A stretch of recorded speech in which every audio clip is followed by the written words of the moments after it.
remember we started doing those experiential learning days, eh? Like that was, Oh yeah. Yeah. those are so neat. Yeah. I just remember blindfolding kids and leading them out into the forest and then having them find their way back. And they were like, "This is awesome." I'm like, I Yeah, didn't do anything. yeah.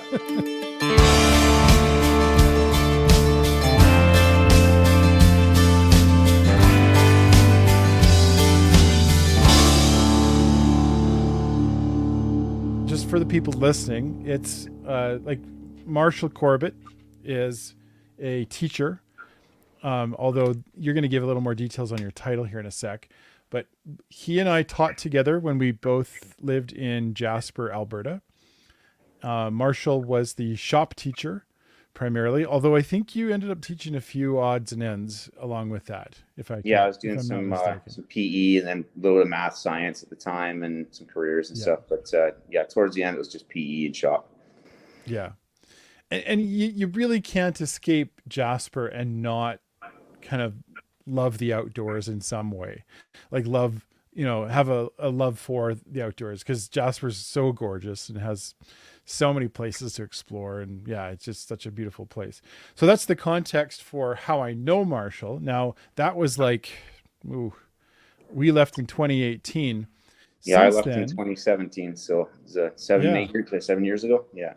yeah. So that's right. You left the year before we left. Since then, this is the part where like I know a little bit of your title, but I don't know the exact details. So tell me what your title is and what you're doing now or what that journey's been like. So when I came to Kelowna, I ended up teaching some metal shop, which was definitely out of my comfort zone. I've only kind of mainly done woodwork, and I'll maybe start there because it kind of ties in really nicely to where I ended up with my kind of teaching philosophy. Now, the metalwork class was grade 9 to 12 in the same shop with art metal and metalwork all together. Multiple teachers had been through there in the past 2 years and was kind of a little bit of a disaster of a shop. And I got in there and didn't really know what to do. So I just sort of said, well, I'm just going to learn this along with the kids. And my first project, instead of trying to have a project for grade 9, one for grade 10, one for grade 11, one for grade 12, I just said, let's do their safety. Let's look at a couple different techniques and then design and build me a place to hang my coat. That just opened it up for pretty much just project-based learning, increased stuff where it was a couple kids brought in some horseshoes, a couple kids brought in some railway spikes they had. We threw them in the forge. A couple other guys got onto the welding, started bending some stuff, and just kind of took off from there. And it was really cool just to watch, just learning alongside them in the metal shop. We had all these resources and the internet being a big part of it too. Just look stuff up, and we just went to town building stuff, forgot about whatever specific prescribed learning outcomes or whatever you want to call those anchors are, and just learned how to metalwork. And I spent a year in a middle school after that doing a whole bunch of different stuff, including yearbook, which is way out of my comfort zone. Oh wow, you were doing Yeah, yearbook? That's yeah, hilarious. Okay. it was. I didn't Yeah. even know how to use the cameras. And so luckily the kids knew a little bit, and it was grade 9s doing the yearbook, so it wasn't even a high school. So that yearbook That's was not hilarious. as good as the one the year before, I'll say that. But and then I ended up at Rutland Senior Secondary teaching woodwork and a little bit of power tech, and they had this forestry program that's been there since the 80s. It was right across the hallway from me, and there's the one guy was retiring, the other guy that had taught had just retired a couple years before, and kind of a transition period. And I looked over there, and they're doing some arborist training, which I worked for an arborist company before. They're doing a whole bunch of outdoor environmental science. So I'm like, well, I got a diploma in environmental science, and kind of kept sticking my head in. And finally, the one guy's like, you should probably come do this. You should. We got 2 spots, and you should come teach at this. And it took a little convincing. I jumped in, and then I took that over in June of that year, and I've been doing that ever since. That's kind of my full-time gig now. I have to give a side note here. So I graduated from Rutland Senior Secondary. I told you this earlier, and it was kind of a weird situation. So like, no one's gonna know who I was, right? No one's gonna ever watch this and go, "Oh, that's Nathan from No, they'll have no idea because we moved there. I finished grade 11 in Victoria, and then we moved to Kelowna for my graduating year. So like, I remember like 2 or 3 people from the school, and there's no way they watch this podcast. So anyway, just a side note. I know the school that you're talking about. It was famous for fights, by the way, back then. I remember there was a fight in the main foyer just about every day. Yeah, that sounds right. It's definitely is not like that anymore. There's not a lot of fights, but it's Hmm. it's kind of they've embraced the grittiness of the area. It's kind of I guess the little lower socioeconomic area of Kelowna. So there's the whole Rutland community has a straight out of Rutland stickers. They're made kind of in response to straight out of Compton, and it's got a really cool That's culture. cool. Our principals built that up. That we really value the diversity that's in our school now, and it's kind of like we're Rutland, and we know we're Rutland, and we're proud of the fact that we're Rutland. Of all the disc schools I've worked at in the district, it's definitely got the best culture. Like it's a pretty cool place now. Yeah. Well, and I want to step in and really, it sounds like I didn't like my experience. I actually really enjoyed Rutland. I got some of the best grades I've ever had in my life. And I had to work for them. It wasn't like it was like free grades or anything. It was hard work, but yeah, great staff. Great. Even the kids it was just kind of, there was a weird little culture of, we have a fight all the time. And then they shake it off. And then, a couple of days later, there's another fight. It was a bad place to be. It was a fun place to be. Yeah. They call it, described it before as the pirate ship of the district, and I think that's really cool. So there's one district, one school in the district's kind of the flagship, and then there's another one that's the cruise ship, and we're the pirate ship. So yeah, I can totally see somebody with like a Scottish accent. This is Rutland. Yeah, totally. So okay. So you got involved in you saw that program. Were they offering it to you, or what was your step into that? There's one guy, another young guy, is actually a really good friend of mine. He was kind of teaching it, but he was sort of not super into it, and he was looking at doing some other career things. And he was taking a semester off, so they needed to fill. There's two positions. There's one guy that's full time, and then there's another guy that's half time. They're trying to fill the half-time position, and I kind of said, I guess I could probably do this, and I ended up going out there every second day for a semester. I mean, we're out there playing with chainsaws, hiking up and down the hills, doing all sorts of different forestry-related activities, and just watching the learning opportunities that kids had in this, and looking at kind of my experience that I've worked for an arborist company when I was younger for a little while, and the whole forestry's been part of my kind of growing up. It was always around, so it was kind of like, this should work. The kids in this program, are they just learning forestry skills, or is there stuff that goes beyond just forestry? The main goal is to try to give them a look at the industry. So today, for example, we went out and we were on a logging tour. So we watched a big logging operation. They're doing not clear cutting. They're doing we call it patch cutting. So they cut little patches and little trails in the forest. Mm-hmm. And it's almost like a checkerboard. Yeah, just kind of the opportunity arose at the right time, and kind of I'm a big believer in sort of right time, right place sort of things. And it's kind of interesting that everything that I've done, all my environmental science diploma that I thought I'd never use, ended up really fitting into it. We do all sorts of plant ID. So the forestry industry is kind of the idea. We give them a little snapshot of as many different things as we can. Mm-hmm. So after we did the logging tour today, we went out and we started measuring tree heights using clinometers and chains. Tomorrow we're going to do a traverse using compasses and a little bit of orienteering, that sort of stuff. I think a big piece of it too is just to give these kids learning in a different environment. We get a lot of kids that come in that don't like traditional school. They don't want to spend another year sitting in a classroom listening to a teacher talk about whatever it is they're talking about, and then write a test that really doesn't mean anything to them. Yeah. So this gives them a chance to come out and do some real, true, authentic learning, which is something I've always really believed in, is trying to get learning that actually makes sense. It drove me nuts sitting in a science class when I was in high school, and okay, we're going to do a chemistry lab, but this is exactly you're going to follow these exact instructions. You're going to do it exactly what we say. And I'm like, but you know what's going to happen. Teacher's like, yeah, and you should be able to predict what's going to happen. I'm like, well, that's not fun. That's boring. Yeah. I want to do something that's not predictable. What could potentially happen here that we don't know what's going to happen? Let's try and predict the results, and then let's hypothesize and let's go see it without knowing the exact result. Yeah. And then that's real science. And I know that there's science teachers listening to this and going but we're trying so hard. And I do know a lot of science teachers that have bucked that trend quite a bit, that are, for sure, are working tirelessly to try and try and make science like a discovery opportunity as opposed to a you must learn this kind of thing. But exactly. And that's kind of, so this being able to be outside, I think is changes everything up because you can't predict what's going to happen because you're dealing with all these variables that I mean, today it was -10 outside and we're standing around watching this logging thing. It's like, okay, it's cold. I think putting kids in some sort of discomfortable area is sometimes not a terrible thing because they're learning even just, okay, well, this is cool, we're watching and I'm a little bit uncomfortable and can't complain about being uncomfortable because just got to get through it anyways. So yeah, you know, they're shaking around a little bit, but there wasn't a whole lot of like whining or anything, which is good. What it sounds like is like there's the logging industry, which is sort of the target that you're shooting for, and then there's all these other skills that kind of come along with it that are wrapped up into it, and you know they end up learning things that you don't necessarily put on the curriculum, or you know there's no skill for like stay warm, you know. There's no like GLO that's like you must stay warm, you know.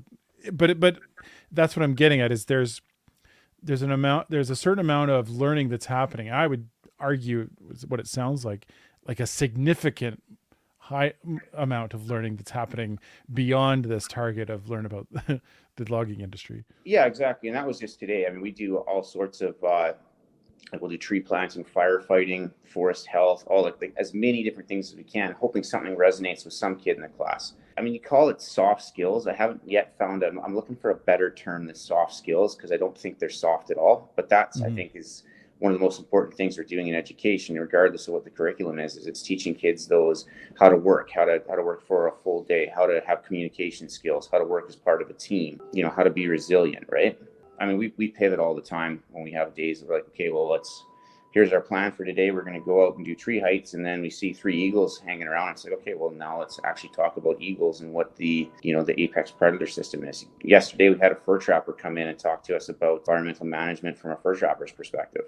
Like lots of stuff, interesting things there too that I didn't really know about. He says his most lucrative contracts aren't for running his trap line and getting furs. It's from taking care of like problem beavers and problem muskrats in dams and in marinas and stuff like that. You're not realizing the damage that they can do or the damage that a wolf can do to the ecosystems now. And seeing that is a piece of ecosystem management was a really interesting thing for me to learn yesterday too. Do you have any Indigenous involvement with your programming? Is there a component of that makes part of that program? I really, when I did my master's degree, was a heavy component was involved in First Peoples learning and First Peoples principles of learning, which I think we really try to hit those First Peoples principles of learning pretty hard with everything we're doing, because not only are good for the First Nations kids in our classes, I think they're just good for everybody. Almost principles of learning is what you could call them, because they're great for everyone. You know, yeah, a lot of those are really big for us. We also have relationships with the different First Nations people that come out and do stuff with us. West Bank First Nations, we go out with their head of forestry and do a little tour through all of their forest management areas and kind of look at all the things they're doing and how they're managing their forests with logging and fire protection. I think a lot of it burned this year. I've been through that area a little bit. We're going to go tree plant there in April, and there's a bunch of stuff we're going to check out there. Another really cool thing we did last year that we're going to keep doing is there's one of our First Nations advocates at our school. She's from the Nishka band, and cedar bark weaving is a big part of her culture. And she wanted to get into that, so she asked if they knew any cedar around this area, which there is quite a bit. And so she talked to some of her band elders and about the proper ways to harvest cedar bark. And we actually went out and we harvested a whole bunch, and then she weaved it into a hat over the winter. Oh, sweet! So, yeah, that was a really cool day. Just you could really see how the what you do is you make a couple cuts into the tree, and then you just peel off a chunk of the bark, making sure you're not taking too much that's going to harm the tree. Then you've got to take the outer layer of the bark off with a knife. So you just sit in a circle, and it was really neat. Just the storytelling the kids started telling each other about just sitting there, because you're kind of doing busy handwork, right? But it's not really busy brain work. So the stories come out, and you can see how that's probably a really spiritual part of doing that. It was really neat. I'm guessing like one of the benefits I've seen with kids in the outdoors right off the bat is the cell phones tend to not be a thing. Almost like I don't even think about that, actually.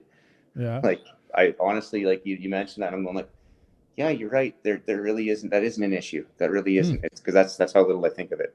The only time they come out is when there's something really cool they want to take a picture or a video of. Okay. So, and But they're not that's sitting on their phones hardly no, ever. Or, no, even in our classroom, not very often when we're doing, because we've got a little shop in classroom that we kind of do some stuff and when we're doing our theory stuff. And yeah, the phones they're not an issue. that's been my experience as well. When I work for a camp, I've been working for this camp for years.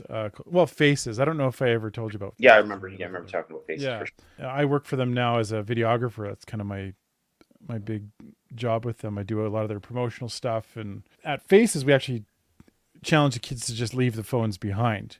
And there's always like one or two kids that try and sneak them in, and they're sitting on their phone at night. But by and large, kids just leave them, and for 6 days they haven't seen their phone. And by the end, they're just like they love it. Like they thought they were going to hate it, and then they suddenly they love it. They love that they didn't even notice it after a little while. Yeah, I worked with another camp with it was being taught by Blackfoot elders down here in southern Alberta. Like the kids could have their phones, but it was the same like you were talking about. It's kind of like you go, oh yeah, they weren't really on their phones. Like they were most of the time engaged. Even when we went indoors, they were engaged with each other, and they were taking in the experience and not wasting it. Yeah. yeah. I actually found the one thing now thinking about it too. Kids are using their phones for this time of year. We're doing a lot of tree ID, and then once the plants start coming out in May, we do a lot of plant ID. And some of the plant snap type apps that are on your phone are pretty accurate now. Yeah. And Yeah. I mean, I could say, yeah, you can't use those. You do it the traditional way with the old plant book that we use. I say, well, yeah, don't trust it entirely. Look at it and go, does this make sense? Like, look at the plant that comes out and read the information about it. Are the leaves the shape it says they are? Mm-hmm. Don't just trust it as a thing. And sometimes we found it like, yeah, it's actually pretty good. But a couple of years ago when they first started coming out, they were not very good. They were maybe getting the right plant family. But I mean, Right. if you get a carrot family and you're saying like, oh yeah, this is just giant hogsweed and it's spotted water hemlock, you're going to have a big issue if you're using that wrong. Yeah. Because that's a deadly poisonous plant. So it's Yeah. but that's learning that's authentic, because it's like, well, you don't want to make that mistake. And so I say, yeah, use those apps, use those things. And I've had kids do that, and even we'll be talking about something and some kid will fact check it on me and go, okay, here's the thing. It's like, oh, that was really helpful, instead of being like, you fact check me, like, how dare you? Like, Yeah. I think there's a big moment for me along that thing back in Jasper when I was teaching Science 7. We were talking about Mount St. Helens, and I said, yeah, the blast wave, if you actually go on Google Earth, you can see the all the trees still, all the matchsticks. It's like they all are laying down the same direction. And all of a sudden, I'm still talking about something, and there's this kid playing on his iPad. And I'm like, hey, what are you doing? He's like, just give me a second, Squirt. I'm like, what do you just give you a second? I'm like, what are you doing? He's like, no, just a second.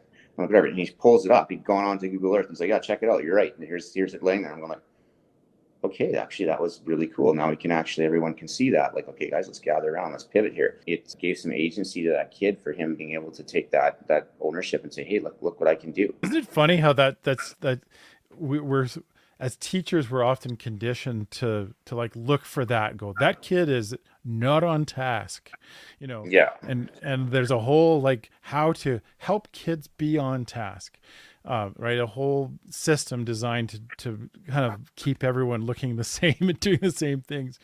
And then the reality is you get out there and it's all over the place. And by design, I would say, like, no two kids are the same, right? So the idea that they all have to be like, I told you that this is Mount St. Helens, and you're supposed to be just sitting straight in your desk and listening to me tell you that it's Mount St. Helens, when really, like, there's all these questions in their minds that they want to answer, and because they're so much they're younger than we are, they're going to go and find their own answers to these questions now. Yeah. And I think that's changes our role from being, especially with the internet and especially now AI. How could you possibly know everything about the topic you're on? And they can fact check you in 2 seconds and find out if you're wrong. I think vulnerability comes into there a lot. And I tell my guys all the time, like, I don't know everything about the subject I'm talking about. There's a very good chance that you're going to find something that says I'm wrong. And if you do, awesome. You're not trying to prove me wrong. I go, sweet, I can learn along with you. And I think that embracing that vulnerability really it helps make those connections with kids. It shows that, hey, I'm learning alongside you. And since I've done that kind of mentality, I've had very few management issues. I mean, especially when I'm in the wood shop now, like I can't tell you the last time that I've like had a behavior issue. It's been years. Hmm. Forestry is a bit different because it's when we're out in the woods, I got the same kids every day, all day for a full year. And Mm-hmm. there's 14 of them. They're going to have some personality conflicts. And I think that's a big part of it too, is just learning how to work with personality conflicts that you're with every day is a good skill for these kids. And, a lot of them, I've had a lot of kids with quite a bit of trauma, and it's a different role from being the master of knowledge when you start looking at, okay, well, now I'm just going to try and help learn alongside you and help guide your learning. When you have those questions, I might not know the answers, but let's see where we can find them. And Yeah. if they have questions, if they bring me questions that I know the answer to, sometimes I'll lead them in the direction. I say, well, have you thought about this? Maybe try doing this instead. But I won't give you the Well, answer. and especially when you're talking about nature, like when you talk about Yeah. nature, so unpredictable.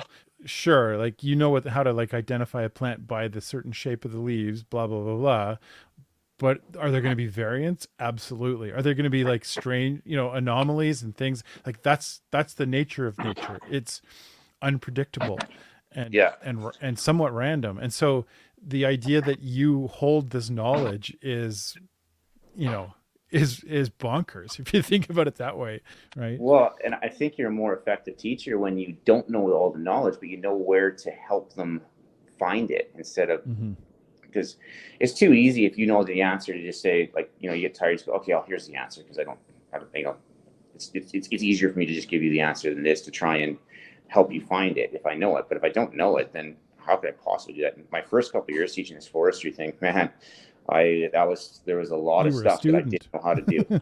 Yeah, and I'm starting to get to a point where I know a lot of stuff, but I certainly don't know even close to all of it. But I think when I get to that point where it's like, yeah, I do feel like I know too much, it's time to move on and do something else. For a lot of reasons, I think for myself, it's too, I'm going to get too comfortable. And when you're comfortable, you get complacent, and that's doing dangerous things is not good. And also, I think when I get too comfortable, I'm not going to be pushing the kids as much. And it's going to be better for them to have somebody who's a little bit uncomfortable, willing to learn alongside them for the next group. No, that's a good. I like that approach. I think that's a solid way to approach that situation without trying to sound like you're the one who they have to look to ask questions.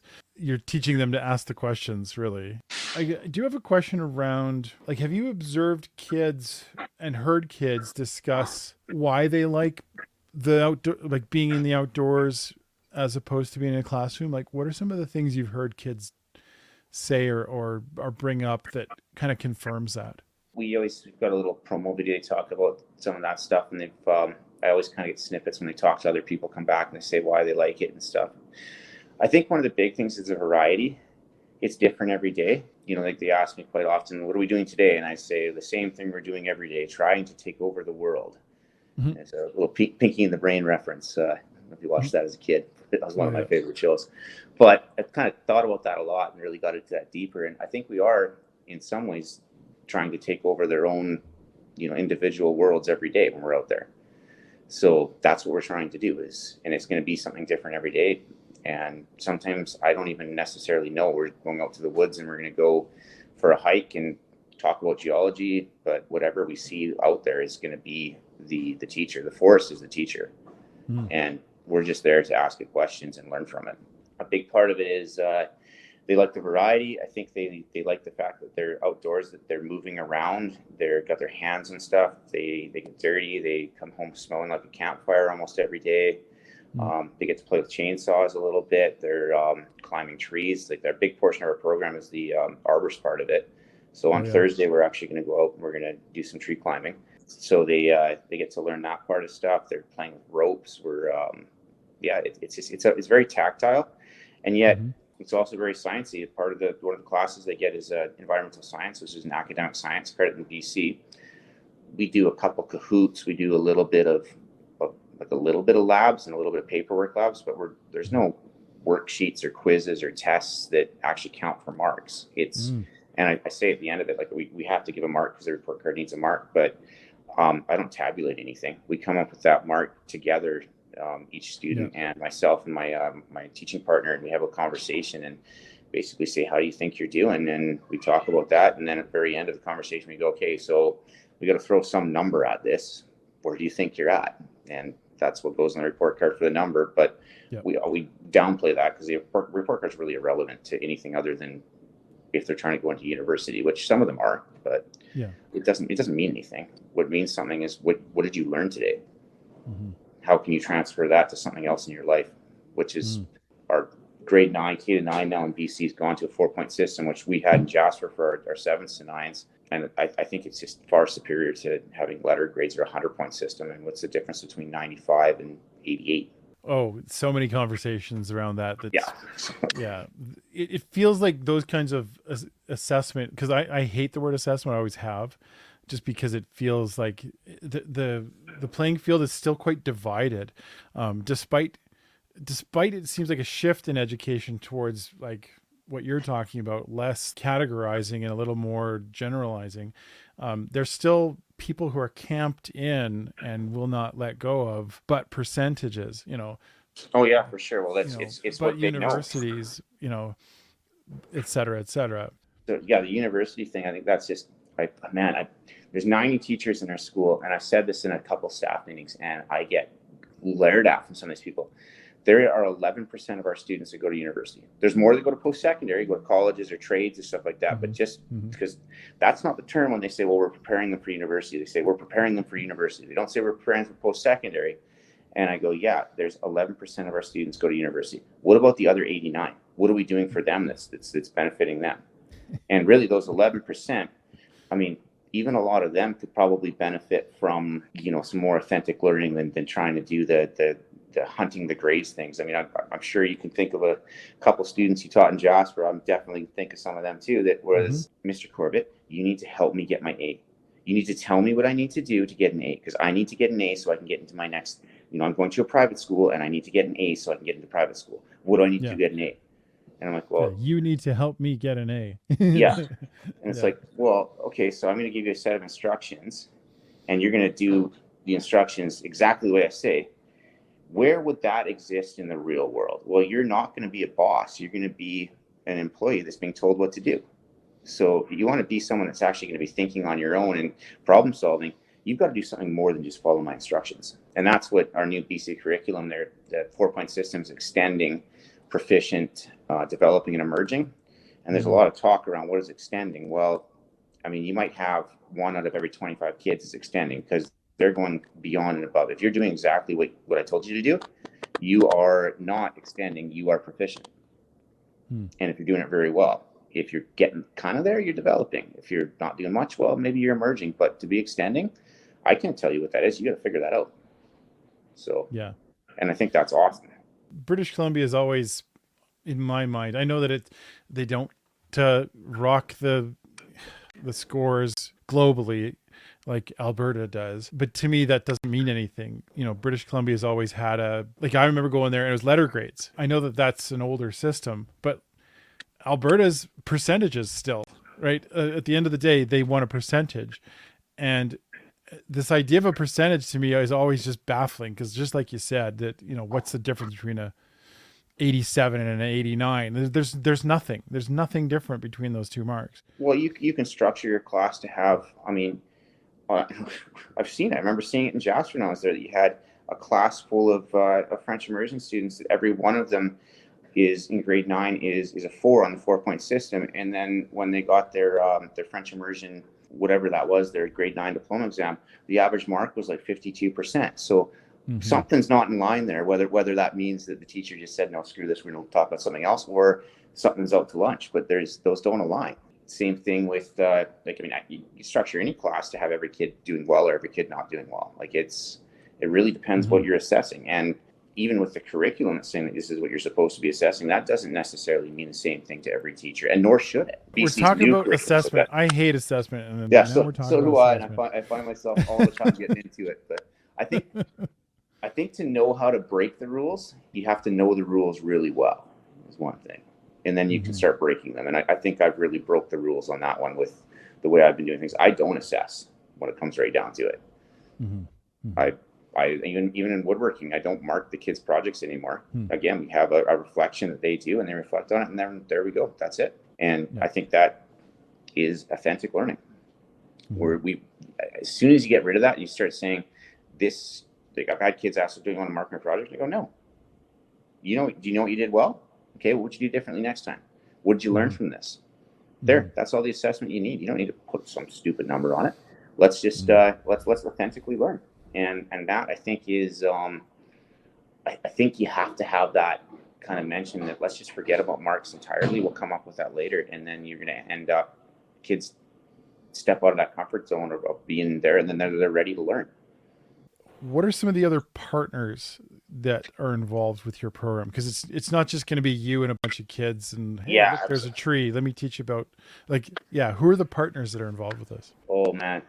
So that's a huge piece of it, and I started actually before I even started this class. I was starting to do that in my science classes when I was at the one middle school and in my woodwork class, because I think to have authentic learning, a big piece of it is that you have to have community partners. You have to have engagement, because then it makes it real for kids when you're doing things with other people other than just teachers. But yeah, I started building those up, and I mean, COVID was, oh man, that hit hard, because we ended up not being able to go out with a lot of our community partners for a while and stuff. But coming out of that in the last 2 years, we have, like today, we were out with a logging company out of Penticton. It was set up through the Gorman brothers mill. We went and toured them the other day. Yesterday, we had one of my brother's best friends come in. He is a fur trapper. Tolko is a huge partner with us. They just gave us a truck last spring, What's which that? is Sorry, awesome. what is that? Tolko Industries, they're one of the biggest, they're one of the five big forestry companies in BC. So they're Okay. based in Vernon. Okay. And then probably about 3 or 4 different arborist companies that we work with. Electrical Industry Training Institute. They do our arborist training. We go on tours to a heavy equipment operating school. Yeah, I could keep going. There's tons, and even just people that Yeah. I found on Facebook. I've reached out. Like there's one guy.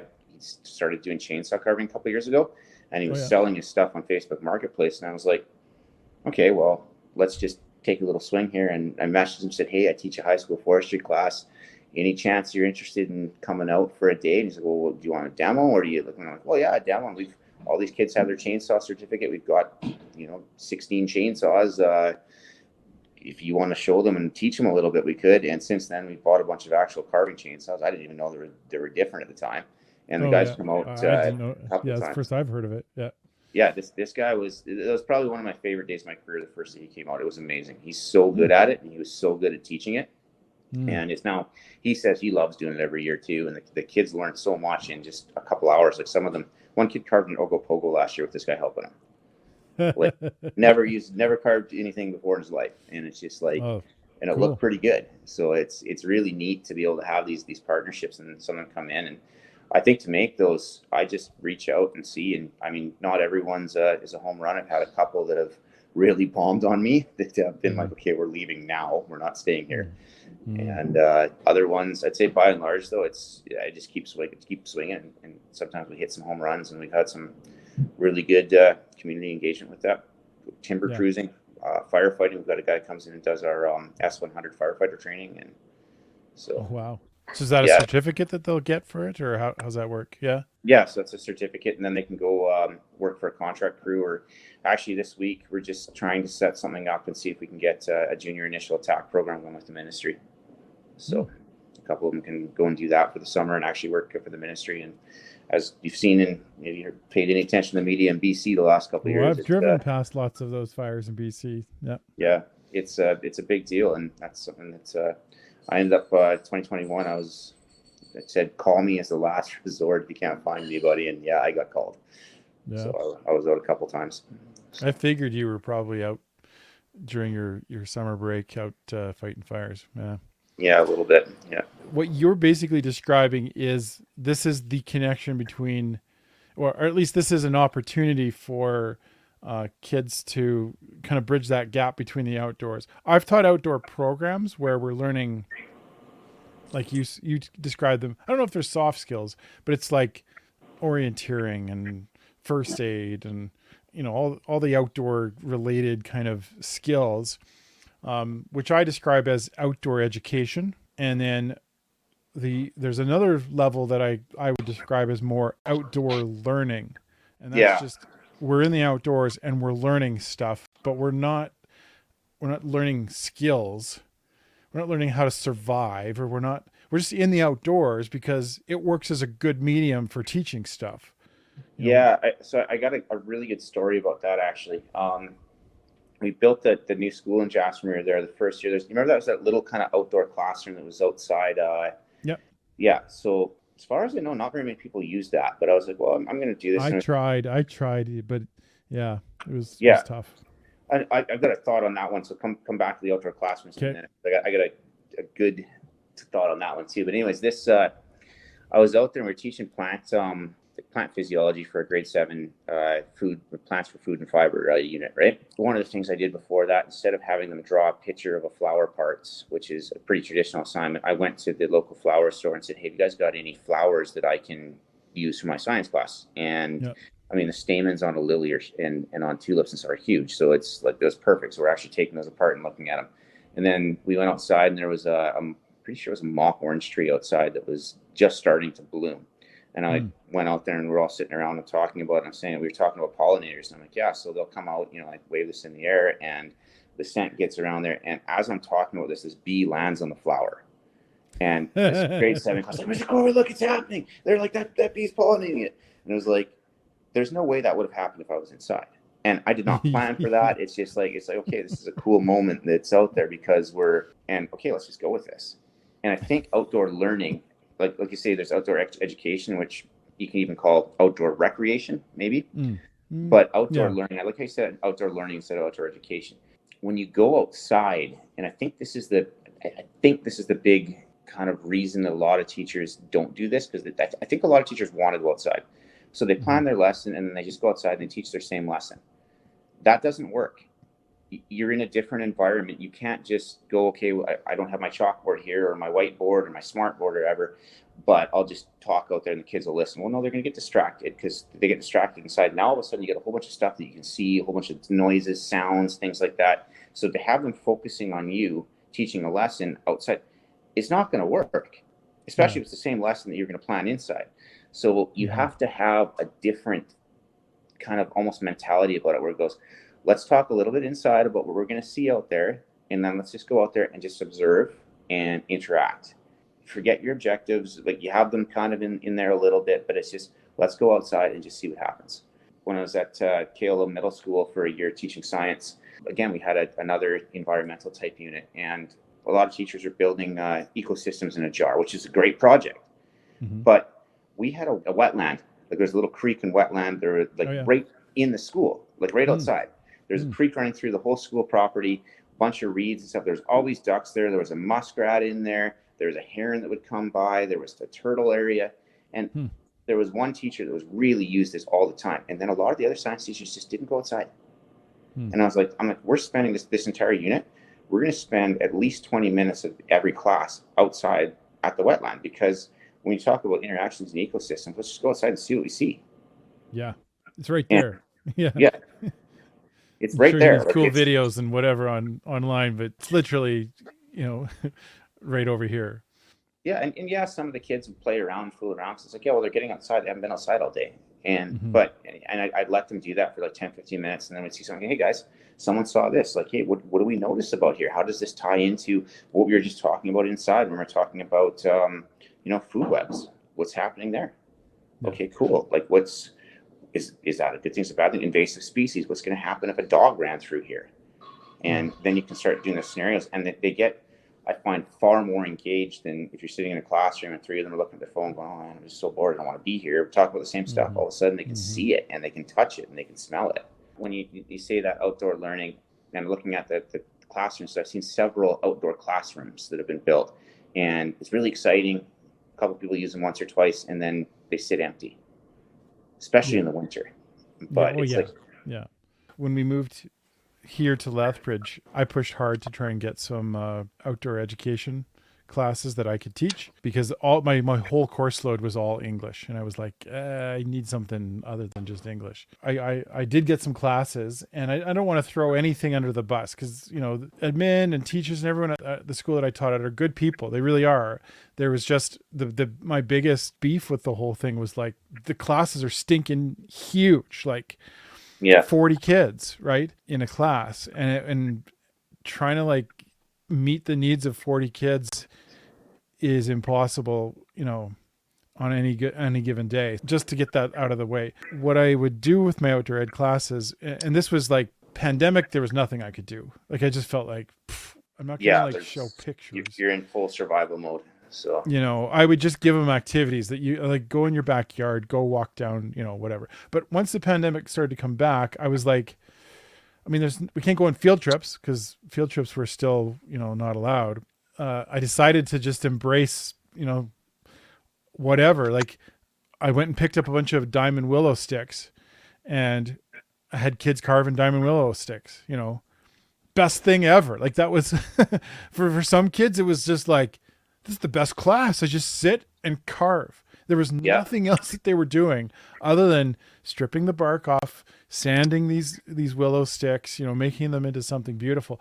And it wasn't outdoor education anymore. It was outdoor learning because we'd be outside. Sometimes it was cold.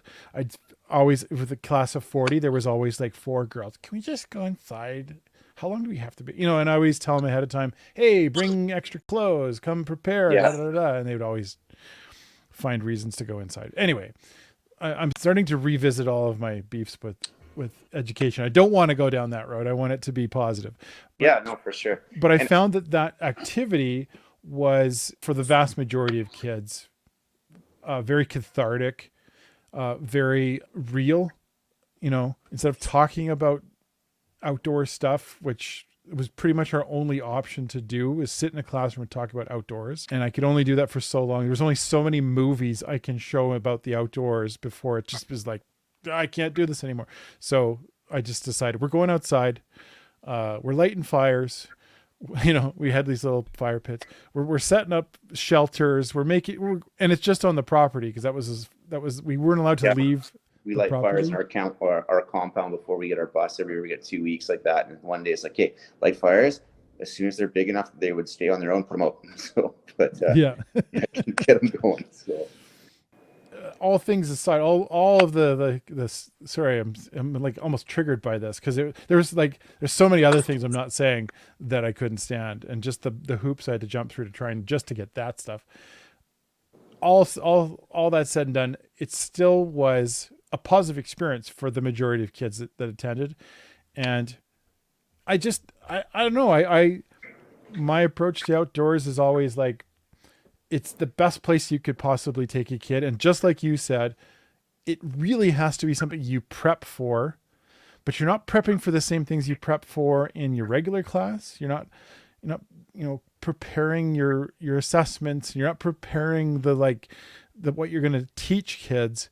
You're mostly preparing, how am I going to make sure that my students are supported in their explorations or the things that they're going to do outside. It's always what can happen, and we go over that, you know, obviously safety is a big part of it, but it's just exploration. I mean, you know, today we were doing, after the logging tour, we were doing tree heights, and it's just, you know, show them how to do it a couple times. Okay, guys, go do that and bring your stuff back to me. And it was cold out, so I made a fire, and I was standing by the fire the whole day. Come back and just check their paperwork out and just watching them go. And I mean, they're out there, and by and large, if they're entertained, they're interested in what they're doing, there's no problems with it. They're out there having fun and learning. Yeah. And I think I think a big piece of it is you got to be comfortable with being uncomfortable and comfortable with letting go of control a little bit, because I mean, control is an illusion. Nobody knows what's going to happen next anyways. When you're outside, if you're trying to control it, you're going to end up just driving yourself crazy. You can kind of steer it a bit, but you just got to trust that everything's going to be okay, and take the precautions you need to take, and just be okay that learning's going to happen, and it might not be exactly what you had expected. And I mean, we do a lot of check-ins with our students and say, hey, how's this working for you? I mean, I tell my classes right at the start, my job, I'm a public servant. I mean, who do I serve? I serve you guys. Maybe sometimes you don't necessarily know what it is you need, but if you find that what you're getting in my class is not what you need, and you're not enjoying this, and there's something wrong with it, come talk to me. Let's figure this out. And a lot of our stuff is student driven. I mean, we've got field trips that kids have brought us and say, hey, we should go here. And I go, actually, yeah, let's do that. Let's check that out. Let's go see if that's a good place. And, you know, or if you got something you think's really cool, let's look at that. We got the freedom to do that. My principal, we were talking about it the other day, all this sort of stuff. And talking about curriculum and what you have to cover and stuff. And he's like, yeah, I don't even know what the curriculum police wear. He's like, I've never seen them. So it's like, yeah, good point. Like, who's really checking in on that, right? So Yeah, that's a great question for BC. I don't know who would be the one that's listening to this and going like, "Oh, that's me. Here I come." You yeah, know, exactly. Yeah, yeah. You're gonna come um, find me in the woods if you want. I know in Alberta there's certain people that think they're the curriculum police, but I don't know if that's a real thing. There's only one time in my entire career when there was a potential threat that actually would be a thing, and it was like really early on, and I think it's because it was a carryover from the 90s, to be honest, and prior to that, there literally were people who audited your programs, that right, to like ensure that the assessments of the students were lining up, and that you and I don't know if that's still a thing. Yeah, I'm sure there's people out. Well, here I'm going to make this declaration. I'll bet you guarantee there are certain states in the United States, and I won't say which ones, where that's a thing, where Yeah, there I'm is sure somebody who is a curriculum policeman who checks up and makes sure that the things all line up.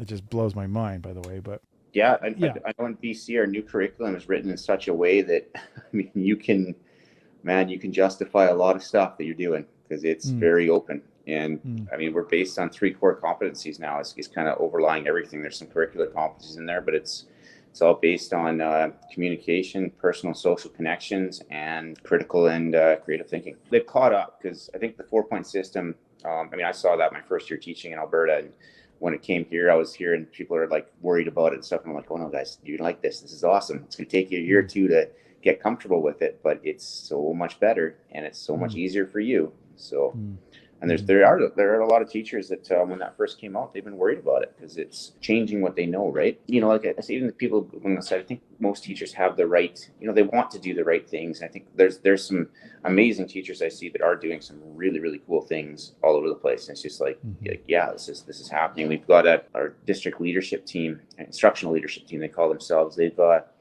We're recently, just in the last couple of months, setting up a high school kind of group that's doing all this really cool stuff and trying to get more and more people doing authentic learning in their classrooms and really innovative type programs and stuff. And it's happened in pockets, and now it's starting to we're trying to bring that all together, which is I just think really neat to be able to see that because you can start sharing your connections because like I say, it's like community connections is huge. it's a big deal in your situation, but I would argue that it doesn't matter what you teach. That if you can establish those kind of community connections, that's like that's a massive draw for students. That there's, well, students, parents, the community itself, the connected, you get a community connected to the school, and that school is the best place anyone wants to be, right? You start branching out. I remember that stuff happening in Jasper, and it was just like, it was such a dream to have these connections from around the world, kids exploring certain things Well, and getting these people chiming in on their projects. I was like, yes. Well, remember we started doing those experiential learning days, eh? Like that was, Oh yeah. Yeah. those are so neat. Like just Yeah. the cool things that started coming in with those, like that was fun. That was I'd say my first step into that kind of Yeah. type of learning was let's bring somebody in that's from the ski hill that knows about ski waxing and tuning, and we're just going to spend a day. That person will teach you guys about this, or you can sign up for. Well, there's one that aromatherapy was huge that Oh yeah. Yeah. yeah, and then even the one guy leading the Jasper history tour, there's kids that were interested in that too, and it's just showing Yeah. like, hey, this is all this different stuff that we're bringing in other people, or even just showing that hey, the one teacher that was a DJ and showing the kids, hey, I'm not just a physics teacher, I can DJ too. You guys want to let's you're scratch on some turntables, let's see how this works, right? Yeah. I just remember blindfolding kids and leading them out into the forest, and then having them find their way back, and they were like, "This is awesome." I'm like, I Yeah. didn't do anything. Yeah. Well, that's the coolest thing about it is what you just said there is I didn't do anything. Like a lot of times I think that I'm just providing opportunities. I'm not really doing anything. I'm not, Hmm. I'm not teaching you. I'm just giving you the chance to learn. Hmm. And, if you want to listen to me every now and again ramble on about something, right on. but let's go outside and learn. There's stuff to check out here, and let's see what comes up. Nature is a fantastic teacher, and it's a fantastic classroom manager. It's been an hour, so I like to try and keep these podcasts under an hour. Yeah, perfect. By the time it's edited, it'll be well under an hour. Don't want to take up too much more of your time. I really appreciate you doing this with me. You're one of the first persons that like, hey, I see you're doing. Count me in. You're like first person up to bat. I love it. Yeah, as soon as I saw it, I was like, yeah, this is exactly like. I mean, I'm writing about this right now. All this stuff. Like, I don't know if it's going to end up being a book or not, but like, I'm using AI as an assistant, man. I guess AI stuff's really cool. Like, I don't know how much you've gotten into that, but I'll put down some stuff and I'll say, hey, what do you think about this? And then it spits out all these other ideas. But it's writing them. I said, write everything you write it in the style that I'm writing it. So, and it's so cool. It's like, okay, I'll just take a piece of that and I'll take a piece of this. And then, oh, that's a good thing. I'll elaborate on that you just said. Like it's like having an editor sitting right beside you the whole time. Pretty neat. Yeah. It's both fascinating and scary. From an English teacher's perspective, I'm sort of glad I got out before that. Well, yeah. And that's, I'm actually meeting tomorrow morning. There's a curricular leader group of about 20 teachers. And that's what we're talking about tomorrow morning is using that. I'd say it's pretty equally split in our school on people that are like absolutely like hate it. It's the worst thing. It's going to destroy humanity. And then there's a group of us that are getting into it and going like, guys, this is really cool. What we can do with it. Yeah, there's some problems, but it's here. Let's explore it because it's pretty cool. So, interesting. Yeah. All right. I'm going to let you go. Thanks, Marshall, for being part of this. You're a good person, you're a good teacher. You're doing the right thing out there in Kelowna. I wish I was living in BC. Yeah, maybe someday. Not right now. I love being home, man. This is it's been back for 7 years. It's great to be back, and I love my job. Like I say, it's pretty awesome being outside with kids every day. So can't complain at all. So thanks for having me on. This was fantastic. I love talking about this stuff. So excellent. Okay, take care. Yeah, thanks a lot.